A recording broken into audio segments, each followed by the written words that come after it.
81,023 पदों पे राजस्थान में भर्तियां कब कब होंगी, उनका कैलेंडर राजस्थान सरकार ने जारी कर दिया है।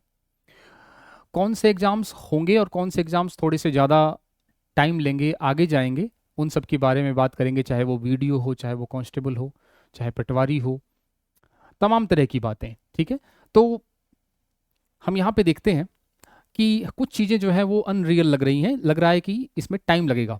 हालांकि सरकार ने एक टाइम लिमिट तय कर दिया है कि इस टाइम के अंदर हम करवाएंगे, लेकिन कुछ भर्तियां हैं जो अभी उस जो टाइम इन्होंने बताया है उस टाइम से ज़्यादा समय लगेगा। फॉर एग्जाम्पल एक एक करके बात करते हैं। सबसे पहले देखो, 81,023 पदों पे ये भर्तियां आगामी समय में होने वाली हैं या प्रक्रियाधीन है। कुछ तो इसमें जैसे वरिष्ठ कंप्यूटर अनुदेशक और बेसिक कंप्यूटर अनुदेशक के फॉर्म भरे जा चुके हैं। ठीक है, इनका एग्जाम जो है जुलाई से सितंबर के बीच में होगा। तो ये निश्चित बात है कि जिनके फॉर्म भरे जा चुके हैं उनका एग्जाम जुलाई से लेके सितंबर के बीच में हो जाएगा। लेकिन इसमें यहाँ पर इस कड़ी में शारीरिक शिक्षा अध्यापक को भी जोड़ा हुआ है जिसका फॉर्म अभी तक भरा ही नहीं गया। तो जब फॉर्म नहीं भरा गया तो इसका एग्जाम जुलाई से सितंबर के बीच में नहीं हो सकता, यानी इससे आगे जाएगा। तो कुछ चीज़ें जो है इसमें सही है, कुछ चीज़ें जो है थोड़ा सा अनरियल है। उसके बाद हम बात करें तो यहाँ पर जो हमारा इम्पोर्टेंट जो हमारे काम की चीज़ है वो है ग्राम विकास अधिकारी और कांस्टेबल। हम कांस्टेबल की बात करते हैं। कांस्टेबल जनवरी से मार्च 2027 में इसका एग्ज़ाम सरकार करवाने की बात कर रही है, लेकिन ये हो नहीं पाएगा जनवरी से मार्च में, क्योंकि सीईटी 10+2 पर आधारित ये परीक्षा है। और सीईटी एक तो अक्टूबर में है, एक दिसंबर में है। तो हम ये मान के चलें कि हालांकि सीईटी 10+2 जो है आपका, सीईटी 10+2 आपका इस पर आधारित ये परीक्षा है, तो दिसंबर जनवरी के आसपास तो इसके फॉर्म ही भरे जाएंगे, क्योंकि अगली प्रक्रिया तभी स्टार्ट होगी जब सीईटी कंप्लीट हो जाएगी। तो सीईटी के बाद अगली जो प्रक्रिया स्टार्ट होगी उसमें 1-2 महीने लगेंगे। तो जनवरी में यदि फॉर्म भरा भी जाता है तो फरवरी तक 1 महीना तो वो देंगे। तो अप्रैल मई के आसपास इसके एग्जाम होने की पूरी संभावना है। किसके? कांस्टेबल की। किसके? हम कहें तो ग्राम विकास अधिकारी के। तो ये मतलब हम कहें तो अप्रैल मई के आसपास इसके एग्जाम होंगे। हालांकि यहाँ लिखा हुआ है जनवरी से मार्च, तो हम कमोबेश यही मान के चल सकते हैं कि सबसे बड़ी बात यह है कि हमें टारगेट मिल चुका है कि सीईटी के बाद कौन कौन सी भर्तियां आएंगी। खास करके कांस्टेबल और ग्राम विकास अधिकारी और अन्य भर्तियां समझ में आ रही होगी बात आपको, इसमें कोई छुपी हुई बात नहीं है। कुछ चीज़ें हैं जो टाइम से होंगी, कुछ चीज़ें नहीं हो पाएंगी।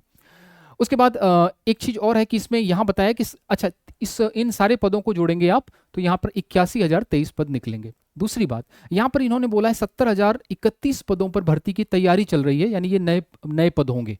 ठीक है, तो ये कौन कौन से पद होंगे ये अभी तक नहीं पता चला है, लेकिन इनसे अलग होंगे क्योंकि इनकी टोटलिंग 81,023 बैठ रही है। तो इसके अलावा ये भी पद निकलेंगे। तो कुल मिला के बात यह है कि सीईटी के बाद बहुत सारे विभागों में भर्तियां निकलने वाली हैं, एक बात तय है। दूसरा बात, 2028 में इनका चुनाव है विधानसभा का, तो सरकार वैसे ही 2027 में भर्तियां बम्पर करेगी। तो बेरोजगार साथी जो आप लोग हैं उनके लिए गोल्डन चांस है कि सीईटी को क्वालिफाई करें और उसके बाद भर्तियों की तैयारी में लग जाएं, और लगातार मोटिवेशन मिलता रहेगा आपको, क्योंकि कांस्टेबल है।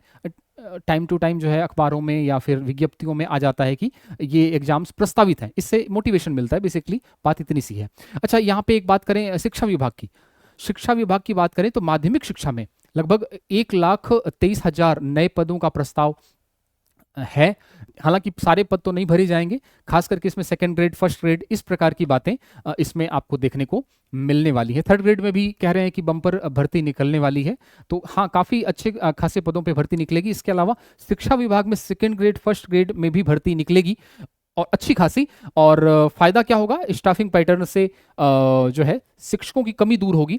और स्टाफिंग पैटर्न बेसिकली ये होता है कि एक स्कूल में कम बच्चे हैं और ज़्यादा टीचर हैं, दूसरे स्कूल में ज़्यादा बच्चे हैं कम टीचर हैं, तो दोनों का अनुपात बराबर हो जाए। तो उससे कुछ पोस्ट खाली होती है, तो इससे क्या होगा, सेवारत शिक्षकों कर्मचारियों के लिए और बेरोजगार युवाओं के लिए, दोनों के लिए एक नई उम्मीद है। तो बेरोजगार युवा, तो शिक्षा विभाग की बात करें तो यहाँ पे लगभग 1,23,000 पदों पे जो है नए पदों का प्रस्ताव है। तो यहाँ शिक्षा विभाग में भी और इसके साथ कांस्टेबल में भी, वीडियो में भी, इसके साथ साथ वरिष्ठ अनुदेशक में भी, और बहुत सारी चीज़ें सीईटी के बाद और क्लियर होंगी। ठीक है, तो लगातार आते हुए दिनों में कोई ना कोई अखबार में कुछ मिलता है तो हमें एक मोटिवेशन मिलता है, क्योंकि बेसिकली हमें जॉब लेनी है तो मोटिवेशन कहाँ से मिलेगा कि आगे कोई वैकेंसी आ रही है। तो जी जान से तैयारी करें, मन लगा के तैयारी करें, और ऐसी उम्मीद करते हैं कि पेपर आउट ना हो, है ना। ये सबसे बड़ी मुसीबत है, कैंसर है एक प्रकार का। चलिए यहाँ पे हम बात करें तो सबसे पहले तो हम बात करें कि ये देखो हमारा एप्लीकेशन है। आप तैयारी करना चाहते हैं, कहीं से भी तैयारी करें।